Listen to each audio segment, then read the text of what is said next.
Jacob, secrétaire général du syndicat alternatif police CFDT. Denis Jacob, bonjour. Bonjour. Visiblement, la situation est tendue à Paris.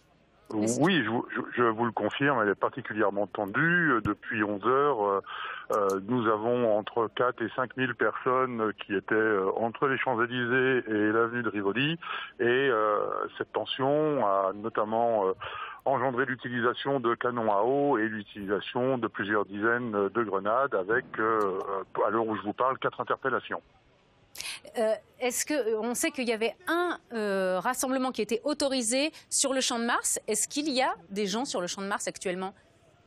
Écoutez, à l'heure où je vous parle, je n'ai pas de précision quant à un mouvement de masse sur le Champ de Mars, mais ce que je voudrais vous dire, c'est que sur le fond, on comprend tout à fait la légitimité du mouvement des Gilets jaunes. Nous sommes policiers, mais nous sommes aussi citoyens, donc on est touchés par le problème du pouvoir d'achat, mais en tant que policiers, nous sommes aussi tenus de faire notre travail et d'assurer l'autorité de l'État en permanence et de faire en sorte que la sécurité soit assurée pour tous.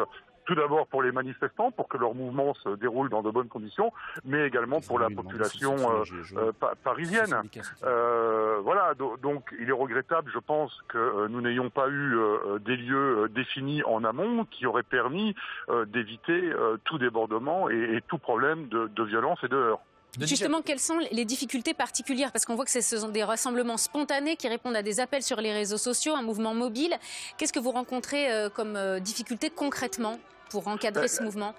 La difficulté pour mes collègues sur le terrain, alors ils sont aguerris au maintien de l'ordre, il n'y a pas débat là-dessus, ils vont assurer au mieux la sécurité et éviter tout dommage collatéraux. Mais c'est vrai qu'il est beaucoup plus facile d'assurer un service de maintien de l'ordre sur un point défini, qu'il soit statique ou mobile, parce que ça permet de fermer les rues qui sont parallèles ou perpendiculaires et ainsi pouvoir filtrer tout éventuel casseur qui ne sont pas issus forcément des Gilets jaunes et pouvoir les interpeller en amont et éviter qu'on en arrive à ce qu'on a pu connaître notamment pendant les manifestations contre la loi travail, c'est-à-dire 400, 500, 600 black blocs qui viennent, des casseurs et qui ne sont là que pour casser. Justement, est-ce que là, il y a des casseurs? Est-ce que vous avez connaissance de la présence de casseurs? Sauf depuis ce matin. Où je vous parle. J'ai pas l'information à ce stade pour vous dire qu'il y a des individus externes au mouvement des Gilets jaunes qui sont là pour casser. On a une situation tendue. On utilise les moyens pour le moment à notre disposition pour essayer d'endiguer tout déplacement qui ne conviendrait pas à la sécurité que nous devons à tous. Je pense qu'on aura plus d'informations dans la journée. On a pu voir durant la semaine certains membres des forces de l'ordre syndiqués sous couvert d'anonymat dire qu'ils pouvaient partager certaines motivations du mouvement de fond de ces gilets jaunes. Vous êtes à la CFDT.